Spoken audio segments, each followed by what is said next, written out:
Today, we are joined by Maria Roman Tylerson, Vice President and Chief of Staff and Culture at Transformative Coalition. We have GLE's Miramontes, Public Health and TGI Reentry Advocate with years of experience supporting and advocating for the TGI Plus community. And last but not least, we have Jazzmun Nicola Crayton, Associate Director of APAIT. Thank you all so much for being here today with us and being the first to hold this conversation together. And before we dive in, I would love to invite all of you to briefly introduce yourself and share a bit about who you are and what work you do. Hi everybody. My name is Maria Roman Taylorson. I am fortunate to today be the Vice President and Chief of Staff at the Trans Latino Coalition, one of the largest trans-led organizations in the United States. And I'm excited to be able, as a Latina woman, to be spearheading this organization and also to be here and share space and talk about our journey to thriving.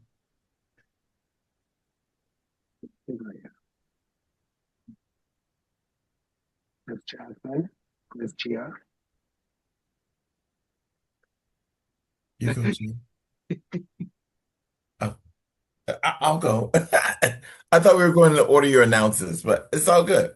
My name is Jazzmun Nicola Crayton. Nicola Crayton. I use glamorous feminine pronouns. I'm gender fierce. I'm the Associate Director at APAIT, which stands for Access to Prevention, Advocacy, Intervention, and Treatment. I've been employed here for 11 years. Must say I started off as a client, and I've been able to grow and evolve in this space. And I'm so honored to be on this panel with some great leaders, Maria and Gia, who will introduce herself, and yourself, Miss Vanessa. It's such an honor to be here today, and I'm going to leave it at that. Yes, thank you, Vanessa, for having us. My name is Gio Elias Miramontes. I use they, them, their pronouns. I work at the Department of Public Health through the Division of HIV and STD Programming. And I also sing with the trans chorus and continue the amazing work that these folks have established at the Trans Service Provider Network. Thank you.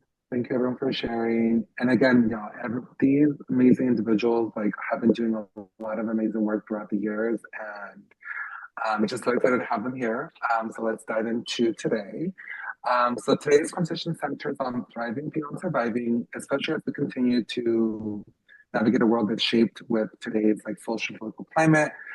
I hope that this discussion invites us to reflect not only on where we've been and how we've endured, but also on what it means to imagine and actively build a life that moves beyond survival and towards wholeness, joy, and stability. One of my first questions that I have for y'all, and y'all can answer it any order that you want, is looking back as a trans person with intersecting identities, what did survival look like for you earlier in your journey, and how has your understanding of thriving beyond surviving shifted or expanded over time?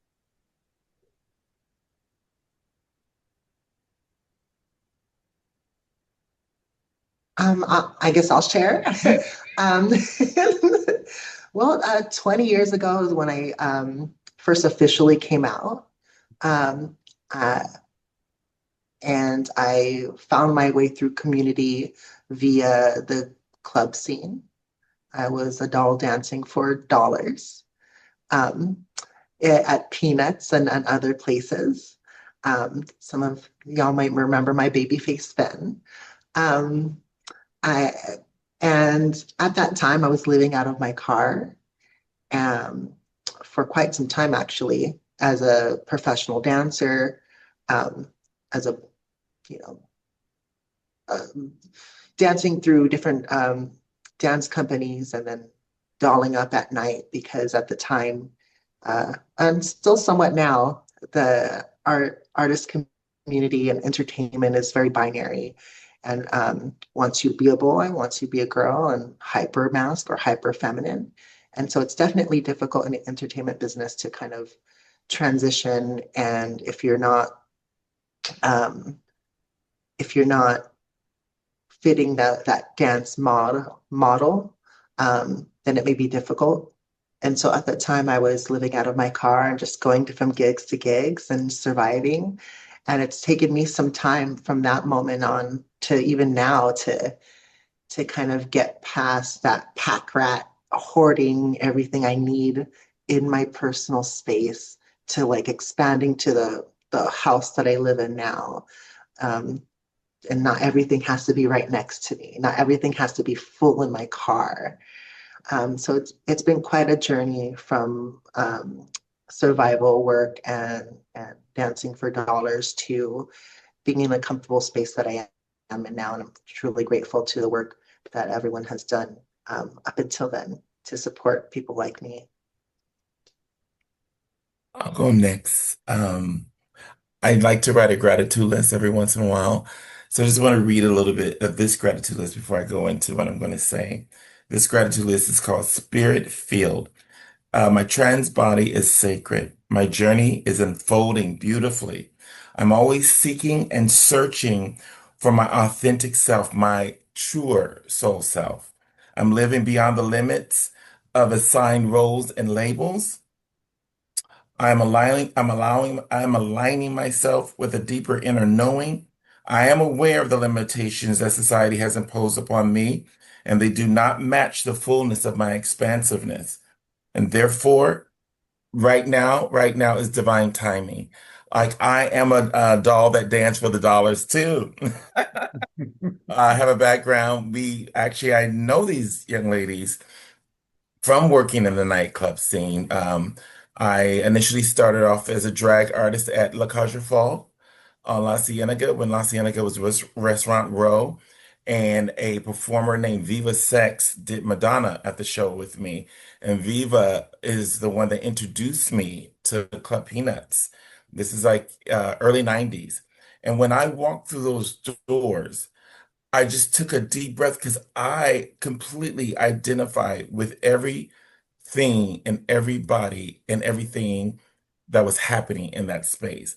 It brought me to a space in myself where I took a deep inhale and exhale and was like, this is who I am at my core, but I didn't have the language or the I didn't have anything. It took I'm gonna call her Earth Angel to guide me to that space. And that's really where my journey of coming to the understanding that I was of trans experience, right?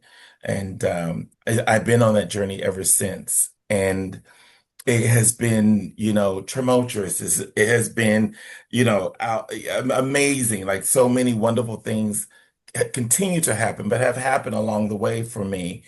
And I just want to say the community, the specifically trans women and trans women of color have been so instrumental in my development and who I am today, right? And I can't thank the community enough for cradling me and holding, real sacred space for me and whispering in my ear, go this way, try this, do this, listen to this, play with this, right? Live in this. And so as I continue to grow and evolve in my mind and my spirit and my soul, in my being, I just want to say thank you, to specifically Black and brown trans women, all trans women, but really that have been there and just have loved me until I could, really learn to love myself. So thank you. That's so beautiful. So I was trying to think, how was I surviving? And I was doing the math, and I transitioned 33 years ago. I was 22, I'm 55, and I come from the era of where we were called queens. You were a queen now, we were the transsexuals, and the reality that at that time there was the moment I made the decision to transition and be be my true self, every door of opportunity in that moment closed, right? No jobs. I could not find a job. I could not really do anything of the things that any human needs to do, like find shelter or and a way to really feed myself. And the old school, back then, I mean, I'm the old school now, but back then, the old school of that generation took me under their wing, right? They showed me what corner, what street, what way, how to survive in. And I did what I had to do to survive. I bargained, I sold, I did whatever I had to do to be able to sustain myself. And are skills that I learned that continue to support me today as you know, as a grown woman, right? Because I feel too that you can throw me anywhere where I don't know where it is, and I'm gonna make it somehow. Honey, throw me in Alaska with $2 in my pocket, and by the end of the day, I'm gonna find a meal somehow. But I think those skills are something that are taught through generations, and I think that I would encourage people to really believe in themselves and to really hone in that survival, right? Like we cannot, we don't have the luxury to be in a space where um we're not actively surviving, right? And I think it's hard to say that, but I think that's where I kind of come from, where I think feeling sad and feeling depressed are things that you have to do as you're still surviving, right? There's no time to really sit back in your feelings from the generation that I come from. And um but I would do the same thing today. If I find myself in a space where I cannot find a job, and with the way that our system is going, we don't know where we're going to be in a year or year and a half. But I know I'm going to find a meal. I know that I'm going to thrive. I know that I'm going to teach people how to do whatever they need to do to survive, and that has to be kind of the belief in our ability to our right to survive and our right to be in. And yeah. I love that. Well, y'all know me. I transitioned when I was in high school, and I only did it because I saw a specific show called Transasia that the one and only Miss Rihanna that's right here, was in. Um, I saw Tyra Banks. I saw Maury, all these shows. Um, and I saw all these beautiful trans women like just live their lives. And the world that I grew up in, there was not as much access, but more access than there was before. But seeing your guys' stories on TV pushed me to transition in high school, pushed me to excel in high school so that I can have a future. And then I moved to LA and I get to meet all of you in different aspects of my journey and my transition. And I think just in what you said, oh, like specifically like BIPOC women, trans femme, we hold this power of resilience that like I don't see anywhere else in the world. You know, when I struggle, I think of you, I think of me, I think of you, I think of the other girls that come before me who they had nothing and they made something out of nothing. You know, and it's like if they're able to do something, why can't I just, get the courage and the attitude to like, I'm gonna do this and I'm gonna do it great. And I'm here today because of that. I'm here today because that energy that y'all exude by existing, I take that on and I try to exude that and then I try to give that to the next girls that come before after me that hey, there's examples doing it the work and we can do this and we can exist and be happy. Um, Even though right now we're living in a world where there's a lot of stuff happening. Um, which brings me to my next question. Um, as we're facing a lot of anti-trans rhetoric and it's rising with violence and discrimination, how do you and how have you been showing up for yourself, for your community, and what tools, practices, or mindsets have helped you navigate the uncertainty that you've experienced before and may even be experiencing today.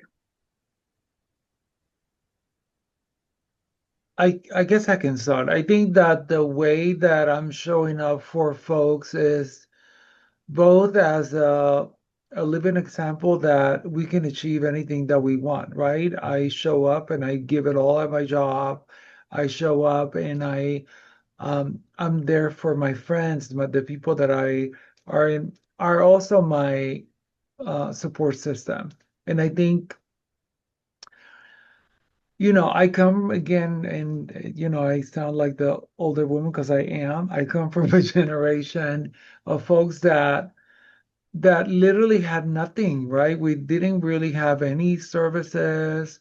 There was no place that we could go. And I believe that we're going to survive this because right now we're doing that, right? We're thriving in the face of adversity.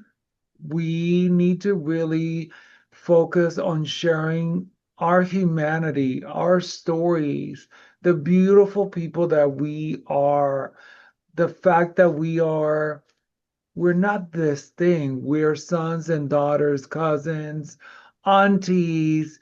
We're people from your inner circle families, right? We are people that just want to live successful lives, want to be happy.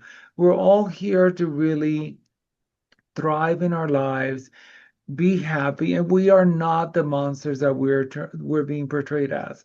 And I think I do that through sharing from the silly TikTok videos that I do that I know somebody will watch in Minnesota or wherever they watch it, and maybe might say to themselves, is this middle-aged woman can sort of spread joy? I could do that too. And I think we have to really spread joy, but also do the hard work, right? Our organization here, the Trans Latina Coalition, APIT, the county, we're doing the really hard work to ensure that there's services. But we also have to share who we are as a people and to battle the stories about us that are not true. And that's how I show up today, by trying to show love, kindness, walk with my head up high. Don't let anything that they say to me, whether it's in social media while I'm walking to get a coffee, let that bother me because that's their business. So that's what I'm trying to do today. Love that.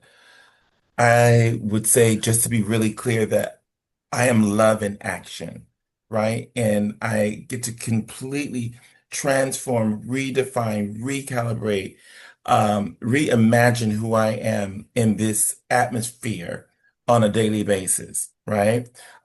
We are living in a time of spiritual warfare. It's a spiritual war that we're having, right?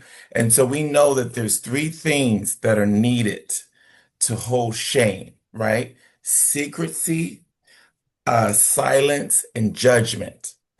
And society right now is wanting to hide us and put us somewhere in some type of corner and take our voice, but it's too late. It's not possible.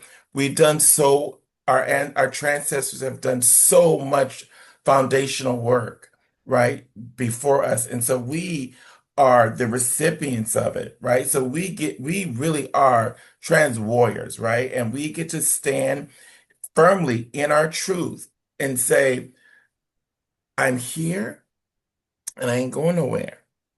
And your babies, your children, and your family and everybody, right? We're gonna have to find a way to make it work together because trans people are your teachers, we're your mothers, we're your lovers.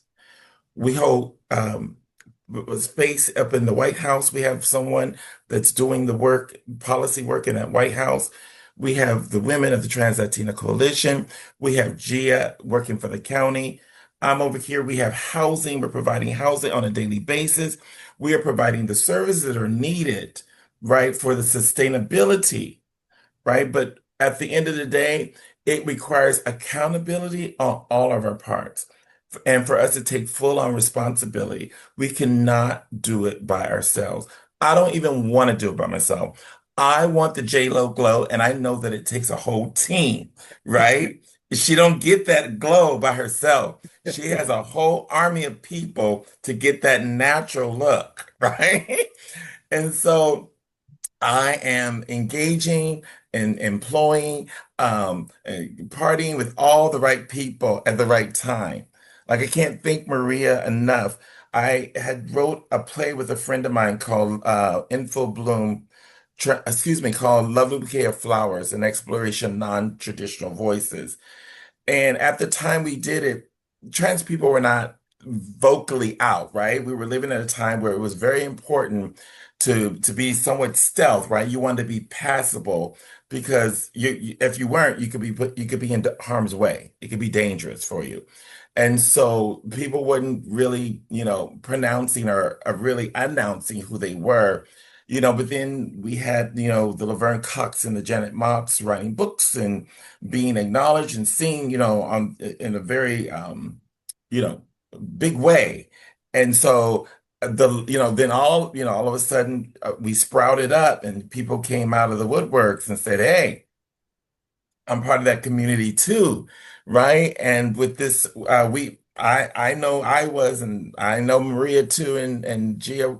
We were before social media, right? So the way we communicated was completely different. It was a different time. We had pagers, page me. Smoke signals, honey. Smoke Smoke signals. signals. Okay, send a light. There were just different ways of communicating. And now we're stepping into this social media era, and I love it. I love seeing Maria, do her social media, right? It's funny, it's important, it's beautiful, she's gorgeous. I love to see her walking in Hollywood Boulevard doing photo shoots, and the work that Gia has been able to really do has really kept us vocal about our health, our mental health, our physical health, our health in general. And so it's just, I feel like I'm with, the Justice League here today. And, there are some, people that are not at the table, at this particular session, but who's to say they won't be at the next one? Because this is an ongoing theme, as Vanessa said. But while I have the moment and the time to share where, I hope where I've been and where I hope we go, I just hope people just continue to remember who they are at their core, um, continue to create spaces and places for everyone to walk into, be welcome, feel affirmed, and be able to share their lived experiences and their voices. And that we just continue to practice being gentle with ourselves so we can be gentle with others. Because we're major people. Trans folks are major people. We do wonderful things in the universe. We make the world a better place. And so the fact that they're afraid for us to go into a bathroom is ridiculous. They don't want us running around the track is preposterous. You know what I'm saying? If we want to run around the track or go to the Olympics and roller skate at the Olympics, we need to be able to do that openly and freely with our favorite costumes and doing how we do it, right? Because Yeah.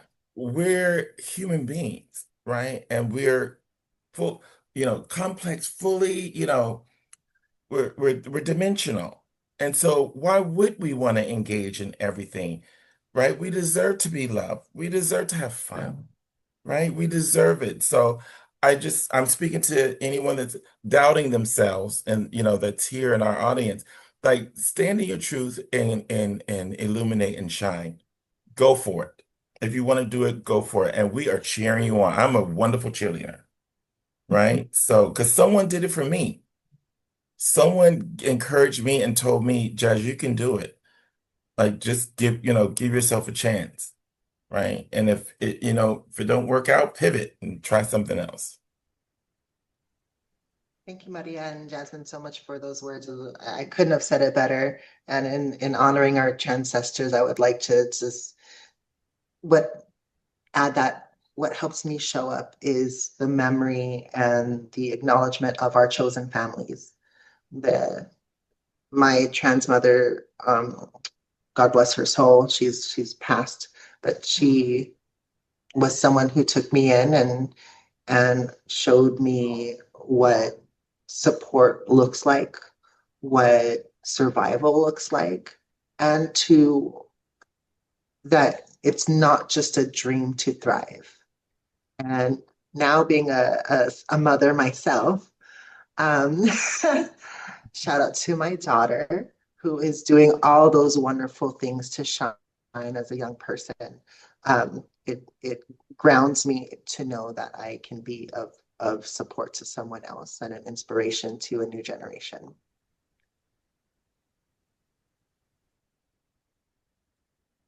Great of you for sharing that.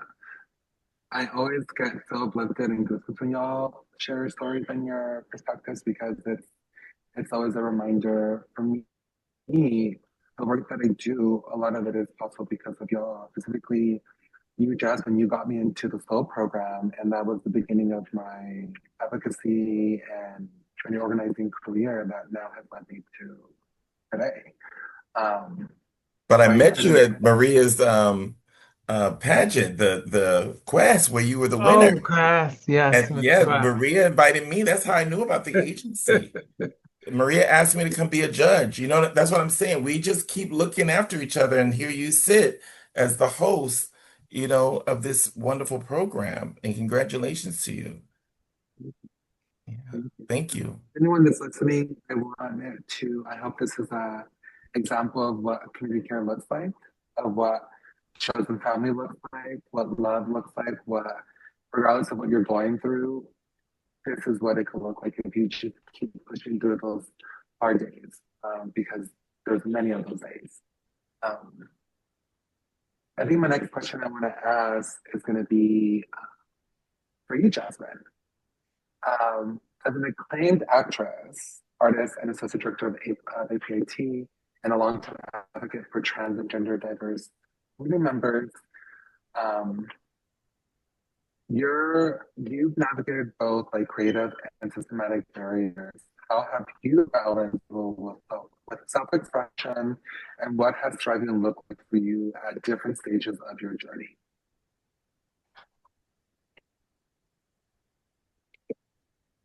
My spiritual intention is to be of service. And that's something learned, not known, right? It's through lived experience, right? And so I have to practice on a daily basis to give myself permission to express radiant joy. What I've had over the last 30 some odd years are moments, right, where the universe has said, you know what? I want you to step into your greatness today, and I want you to show up, right? And I want you to shine on that stage, or shine on that TV show, or shine in that movie. But at the same time, remember that you are a vessel, right? Or a conduit or a messenger. And that it is my responsibility in not necessarily going into every situation knowing this, but understanding that when I'm done with the moment, right? That I'm just there to remind people, right, about the human experience of who I am and what is possible, right? The unlimited possibilities of me. So I've been fortunate enough since 1993 until even today, right? To be vibrant in my passion. And so my passion is entertainment, is art, right? So I love to sing, dance, act, perform, produce, or whatever whatever the universe is, allowing me to do in that moment. So since 1993 to now, I've appeared in someone's television show, on someone's movie screen, or on stage in sub capacity. What a gift that has been, right? Uh, but it has not uh what it has not done is not limit me in my imagination of what more I could possibly do. So, like I said, I was able to do that play, and through that play, I was able to meet all these wonderful TGI folks, right, trans folks that it just blew my mind on how creative they were, how informative they were, how giving they were of not only their time and their energy and their talent, but just of their soul. And at the end of the day, I want someone to experience the truest part of who I am, right? The most loving, caring. Like when I walk out the door, just like let me be generous of spirit and kind. That's who I really am. But things happen throughout the day, that can, shift my foundation. But if I really go back to that mindset, it doesn't stay on me, right? Where it's causing disease in my body or in my mind. Like I can release it. I can allow you and anyone that comes into my room to have their own lived experience, right? Your experience is your experience, but I don't have to carry the weight of it, right? But I can help create a scenario or direct you in a different, on a different path to lighten the load. Whatever that's what I get to do on a daily basis. And so I believe that my artistry and my activism, they merge and it becomes activism, right? And so I still get to carry on in some capacity, right? Whether it be through my art or, sitting on this panel, right? Articulating or speaking in a way that hopefully is an opening for someone. Something I want to inspire someone to remember to continue to step into their greatness, and they're not limited by anything. They're not limited by their past. They're not limited by what their mom and dad thought or wanted them to be. They're not limited by moments and situations in their life that might not have looked as beautiful or as clever and inviting as they wanted it to. Like we are not limited to anything. That's the beauty of being a transformer. You can shape shift, right? You can change your hair. You can, you can do some things here. And that is what at the end of the day, anyone that's going against us is afraid of, right? Is our ability, right, um to be flexible, right? And to know because there's no I always say this like it's today it's different. The parents are really in tune, right? Because of all the information that's out there. But can you imagine growing up at a time where there wasn't a lot of information, and if you were part of the community in some capacity, it could cause harm, right? You could be thrown to the street, and that happens a lot, with black and brown, and API youth, right? Because, this whole idea of like this Jesus, this God not approving of who we are, it's outrageous, but people will really follow that thought pattern through, and they don't understand how harmful that could be at the end of the day. Like I heard this, I was watching something on social media where this guy was like, not everyone is supposed to give birth to an actual child. People like us, we give birth to new ideas, right? And new ways of exploring life. That is what our true gift is. We help shapeshift because anybody you can go, anybody can have a baby. But how are you developing that baby? How are you um, teaching, helping that baby to grow in the most expansive way. And that's who we are, right? That's who, but sometimes we get caught up in the Peter Pan syndrome, right? Where we don't really get to grow up, because because we don't get a chance to do that. Sometimes we don't have the social skills, right? And we can get stuck, right? Individually and as a community. And so I believe that we're in our teenage years. So we're very defiant right now. We're not babies anymore. We're teenage, 16-year-old teenage girls smoking cigarettes in the bathroom and cursing and carrying on. But you know what? It's a perfect place to be. It's a perfect place to be. So to sum up to sum it all up, it's like I am enjoying that I get to play, right? In the midst of all the seriousness, right? Because right now, the media is very unserious because they're not telling the truth. And so it can appear a little, when they are talking about us, we come across as not, real oftentimes when they're talking about us. They don't see us as whole people. And so we have to constantly keep showing up, reminding people that we are dimensional and that we are, full human beings. I'm going to leave it at that. My phone won't stop ringing. I'm at work still. Thank you, Jasmine, for sharing. Always impactful as always. Um, my next question is for you, Ms. Gia. Your work with the Los Angeles County Department of Public Health, particularly with the HIV surveillance prevention, um, in my opinion, has played like a vital role in advancing trans health alongside like your deep involvement with like community programs like TSPN and collectives like Trans Chorus. How do you sustain yourself and prioritize well-being while doing such critical and often heavy work? As Jazzmun mentioned, practicing self-care and empowerment is a daily, ongoing thing.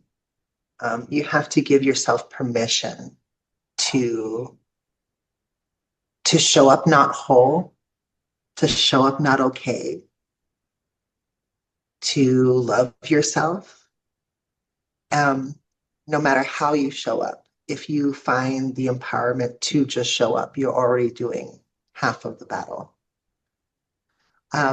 Balance with work and personal life and all these commitments. Look, who we are, I always say to any TGI person, who you are a teacher. You are going to be someone who is that lived expert. Unfortunately, we're at a time where every interaction is that opportunity to influence. And so no matter how you show up, it's going to be that opportunity to be impactful. Now, are you always going to be in a happy place, a good place, a balanced space? No, not at all. But giving yourself permission to pause, breathe, take your own time, take your own space, allows you to regroup and hopefully respond in a way that's kindest for you and folks around you. Work will always be that. Unfortunately, the climate, as you were mentioning earlier, Vanessa, is that our own livelihoods are at stake. What pays our bills, what funds local programming are all in flux at the moment. But as Maria said, that we are survivors and we can change that moment of survival to a place of thriving. And so what I acknowledge in my own personal life is beginning with gratitude, because I know that I have the skills and the love for myself and from others and with others to be navigating the world as someone of value. And that gives me the courage to kind of continue whatever it is that comes my way. As you may see, my pronouns are they, them, theirs. It wasn't always that way. As Jazzmun mentioned, the culture has shifted, from having to be that passable stealth person, to allowing myself to not conform as much as I need to. Unfortunately, that does mean I'm still professionally conforming. Got my lipstick and my bra on at work. Hey, but uh, I think resisting growth and resisting change will not be fruitful for anyone's balance and growth. And so at this time, what helps me show up with balance from work and personal life is giving myself outlets to express, whether it's through the trans chorus of singing, dancing, acting, as Jazzmun said. And I'm so glad that our roles are not limited to prostitute number 3, number 4 anymore. Praise. I'm so glad that's shifted. But I just can't express the importance of gratitude and grounding yourself through love of your chosen family and through your own spirituality. Thank you, Jen, for sharing that. I think I want to take a moment to just reaffirm what you mentioned, and also, like, I think one thing that I'm constantly learning in my life is saying no and be saying yes to yourself. Sometimes you have to put yourself first above other people because you is more important than anyone else. And that relationship you have with yourself needs to be nurtured. And if you're not at capacity, it's okay to say no.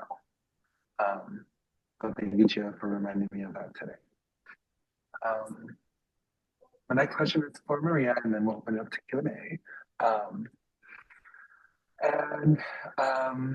My question for you is, your journey includes navigating homelessness while continuing to advocate for trans rights and HIV prevention, ultimately becoming a leader within one of the largest trans-led organizations, the Vice President, Chief of Staff, and Culture and Transition Coalition. How have those early survival experiences shaped your leadership, and how do they inform how you show up for your community today?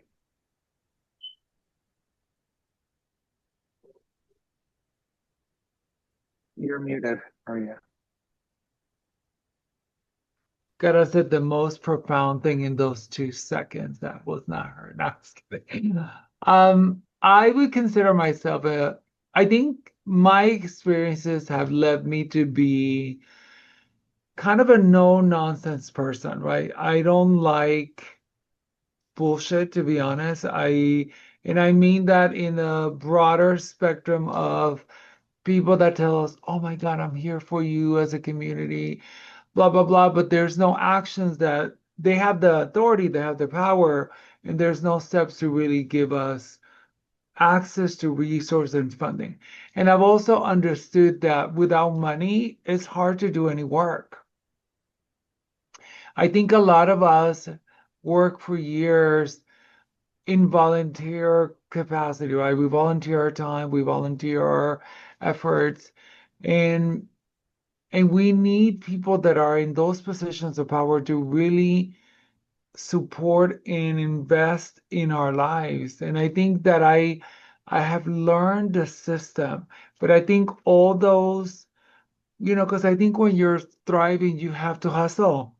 And I'm a hustler, you can't, bullshit me for $1, right? Like, are you gonna give me my money? And I think that skill of I need my money first has helped me also in navigating my role as vice president and chief officer of the Trans Latina Coalition.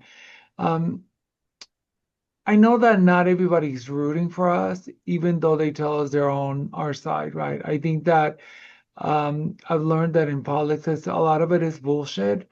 And I think a lot of it is also true. There's people that are really there rooting for us and doing everything they can to provide access. And I like to call people out too, but it's something that I do to myself, right? I would not expect something from somebody else that I wouldn't do myself, right? But I think those skills I learned from surviving, right? Of being on guard a little bit, of really, if I'm going to tell somebody, I'm going to show up and do something to really try to do my best to live by that also. Um, but it is a miracle that I'm alive. One, that I'm alive today. Two, that I have a job. Three, that I'm not scarred, from the journey that we've lived. I've been almost stabbed, I've been beaten, I know what being without a dollar in my pocket feels like in the middle of a street where I don't nobody. I know what that feels like and the fear that comes with that, right? I know what it's like to sleep in a park and be terrified because you don't know what's going to come from anywhere. And I lived that when I did not know all the knowledge. I did not have all the knowledge that I have today, right? And I survived that. So I think we sometimes don't give ourselves enough credit as a people. And, everybody that comes to our center today that is navigating homelessness, that is hard. That is one of the hardest things to have to deal with. Stopping drugs and alcohol when you're feeling horrible about your current state is one of the hardest things any of us can survive. And I know what the feeling of thinking like this is never going to stop feels like when you're in both dealing with homelessness or dealing with drugs. I did crystal meth for years, and I thought this is never going to end. But I looked for help. The help was provided for me, and every moment, every decision, every hand that was held out to me have pulled me here. Including Jury Candelaria. Jury changed my life. You know, they gave me a job when I was struggling. And at that time, I was making $16 an hour, Annie. And I had to be in an office for 8 hours, and that was hard. Being in that cubicle for 8 hours, God, that was hard. Just sitting there, not even have to do anything. Just sitting there was hard for me. And I worked there 8 years. That led me to where I'm at today. But those are also sacrifices that we have to make. It's not like coming to work is easy, for none of us. My job is hard and it pulls at me every day, but I'm here for a mission. I'm here because I was lucky enough in my life to be one of the few people, or one of the people that not few people, one of the people to find their passion in their life. This is my calling. This is what I think I'm meant to do. And I'm at the right place at the right time. Um, we don't know what's here tomorrow, right? But I believe that if God, for whatever reason, takes me today, I think I have left a mark in the world. I feel that I have done great work because I allowed people to love me. I survived. I gave it my all. And that's all we can ask for. So that's what keeps me going. I'm centered around love, loving people, allowing people to love you, helping folks, and also not buying into the bullshit that I am this thing that I know that I'm not. And I think, I'm a 6'2" woman that weighs 230 pounds, honey. I am not your average woman. And I wear a 3, 4 inch heel depending on the day. And I wear them proudly. And I think we need to not fit anything else but whatever the hell we want to fit into.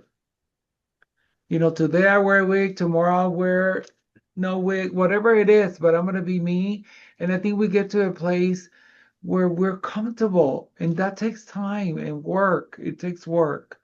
But anybody that's listening today, that you're feeling sad, just, have hope also, believe in the power that you have within you, you know, and show up. That's all we can do is show up every day with everything we have and give it all and continue to show up. That's what I do every day. And it's not like there's not shitty days. There's days that are terrible, but I show up, I do the best that I can, and then tomorrow will bring new things. I ramble a lot, so I don't know what I say, but yeah.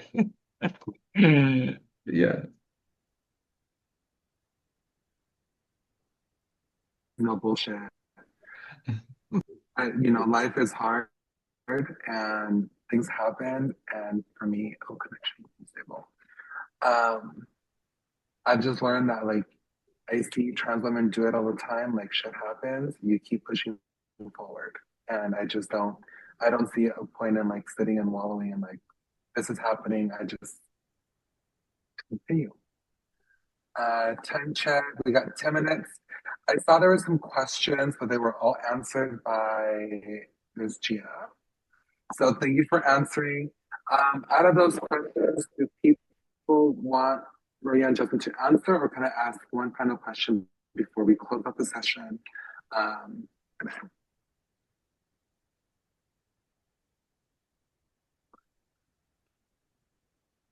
No responses so far. One open. Okay, we got one question.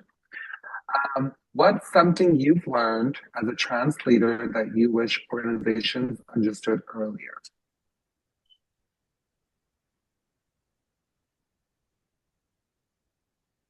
Can you repeat the question again? Mm-hmm.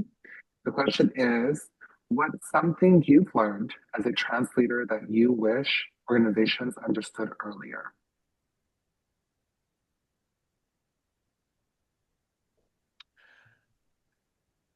I think that a deep understanding that I have today in the role that I have is that there's still a lot of work to do to build the infrastructure of our people, to build their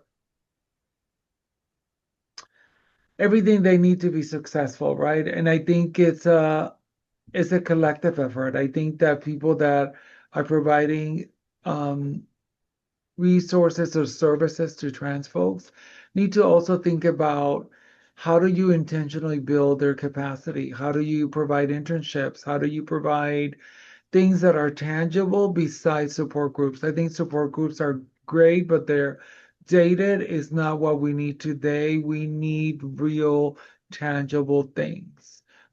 A $20 gift card helps if I'm homeless, gives me a meal. I think that we need tangible things. And I look at us as the Trans Latino Coalition as an educational institution. I believe that a lot of the folks that come to work in the nonprofit sector are going through an educational training that they will not get anywhere else. And that if you make it here, if you come, you learn, you get the skills, you get everything you need, that will serve you a lifetime. And I think that actually I know, because I see folks like Jazzmun, folks that have, come from other industries, come in, took it 100% and are in the positions right now.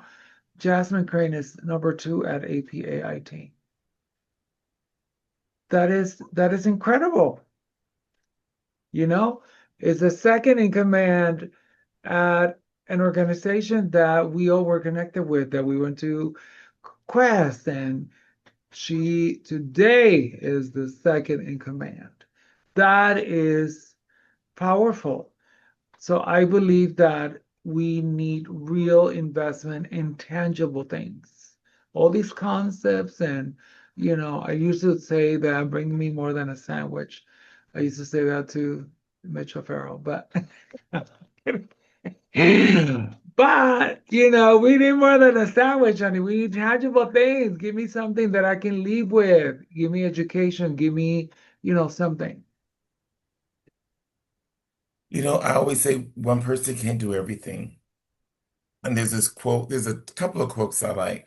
One is resistance feels holy when power is forbidden. And what that means to me, it's like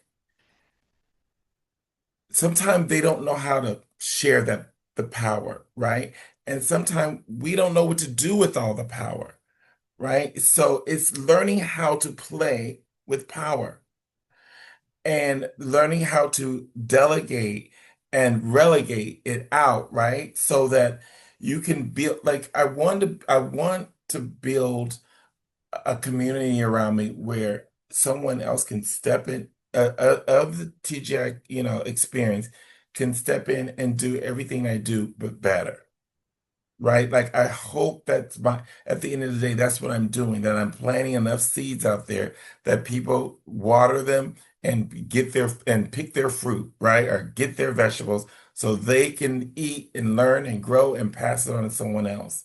Right? Because I think that's how we're going to become adults. I said we were teenagers, but that's how we're going to become a self-sufficient adults, right? Well-rounded adults, like knowing how to vacation adults, right? Knowing how to, save the money to vacation and pay the rent. And another thing, another quote, this is from Dr. Cornell West. He said, you cannot lead the people if you don't love the people. And you cannot save the people if you don't serve the people.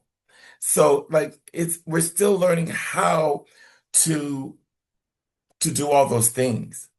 Lead, love, serve, and support, right? Because for a long time, and I want to say our community gets challenged when they see other trans people in positions of power.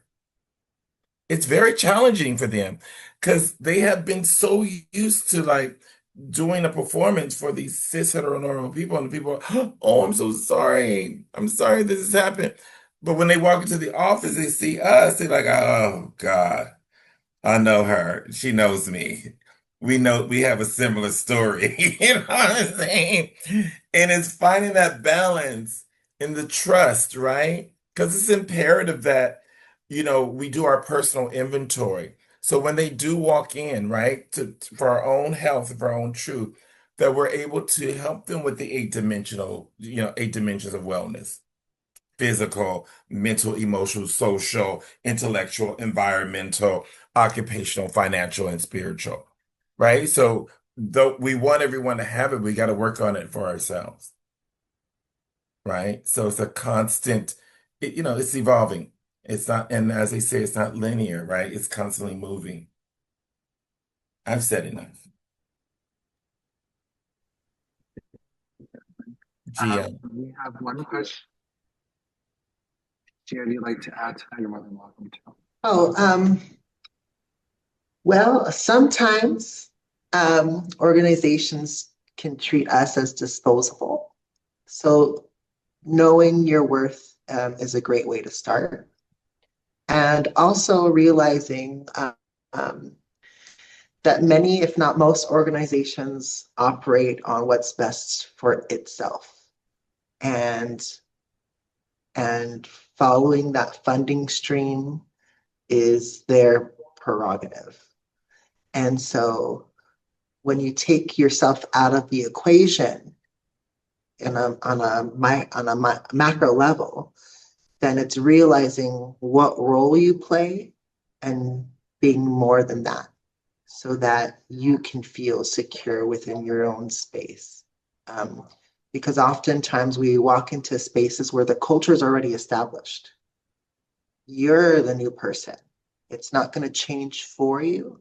And if you want change, you have to be the change and know that it's a long con. It's going to be a long battle to finding yourself of value and prioritizing the ways you like to do something. But remember, every organization you walk into has a culture and a history that's already been established, and you're there to contribute to it, and hopefully change will come. Thank you, Jen, for adding that. I think just to add to what Gio just mentioned, I believe that if something is meant for you, if a job or an environment, a partner, a person is meant to be for you, it will happen. There's been moments where I haven't gotten a job because I was trans, but then I did get a job because I was trans and because I was qualified for it. And so I've learned that whatever barriers happen, if something's for you, it's going to work out for you. So don't let those barriers derail you from achieving your goals. I do want to add a comment. I have a follow-up question, and then we'll call it time in a little bit. If folks need to leave, just let me know. It's not a question, but this is from someone named Alexis Jack. I've been very anxious lately and super appreciative of hearing your stories and advice. I'm a non-binary trans person, and it's been reassuring to hear from other trans folks' experiences. Thank you. And then we have a question from Branwen Drew. I'm a 75-year-old who came out at 68. I find it hard to fit in with trans women who've been out for a longer time, some as long as 1960s or the 1970s. Where do I fit in? For you, Jazzmun and Maria. Because we're the older ones? Just kidding. Gee, I could answer that too. No, just kidding. Well, Gia answered on the chat. I just kidding. I honestly think it's hard. I think it's hard to fit in sometimes anywhere and find that. And I think you eventually find your tribe, but you can't find them at home, right? You have to either go to places, join chats. I don't know if people do that anymore, but socialize. You have to be outside of your house, get connected. And I think eventually you will find people that will connect with you, you know? Um, I know, especially for people that move from one city to another, it's hard to make friends, but we all started with just like, hey, how are you? Where are you from? And you go on from there, you know? But I think um as a society, we are not very kind to folks that are aging, right? And I think that we also need to realize that there is an aging population of trans folks that need our support and need our time. And sometimes all they need is time for you to hear them and time for you to for them to share what it was like for them and where they're at now. And I myself try to do that. I have a couple of my girlfriends that are close to me that are in their 80s, and we became friends not that long ago. So I think that you just have to search and I hope they find somebody that is, can become their home girl. We all need friends. I so fortunate that I have some friends that are so close to me and support me and carry on too, but I love them. And yeah. I would say stop by, the various centers and see what, programs they have going on, what groups, that are happening, because all the agencies have something going on, different times at different capacities, but there's always some group you can join. I know here at APAT, we have a thing called Safe Spaces after hours, and I know they go to museums as a group, right? So they go to museums, they go to the beach, and it's an eclectic group of TGI folks, right? Just hanging out and, developing relationships and conversations with each other and breaking bread, right? I mean, sometimes we have movie night. I know they have drive bingo here sometime. I know Trans Wellness has various groups. Transatina has various groups. So it's just, going outside, go outside and, and play and be curious about what's going on out there, you know. Fitting in anywhere, I don't know about that. I don't know if trans folks fit in, but we know how to get in where we fit in. And if you see that gap in services from wherever you are locally, be that person that says, hey, you need this for Mhm. my group, from people like me.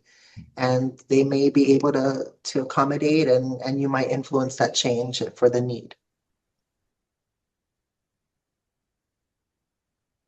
Thank you for sharing all, y'all. And I'll add some intel for that at the closing. We have one remark from Victoria Perez. Thank you all for sharing your time, your stories, and your leadership with us today. Hearing your experiences as translators was incredible, meaningful, and grounding. The honesty, the care, the wisdom you brought into the space reminded us why translate voices are essential not just in conversations, but in leadership and action. We truly are grateful. Thank you, daughter. Thank you. Beautiful. But again, thank you everyone for joining us today and holding space in this conversation. Before we close, I do want to encourage you all to explore additional support through APAIT at www.apait.org and the Transformative Coalition at www.transformativecoalition.org. Please also visit our resource library for supported resources across the U.S. And as a reminder, our hotline is always available for TGI community members who need support, someone to talk to, or find resources at 877-565-8860. Again, thank you all for being here today, and please take care of yourselves and one another. It's been such an honor to share space with all three of you and everyone here. Thank you.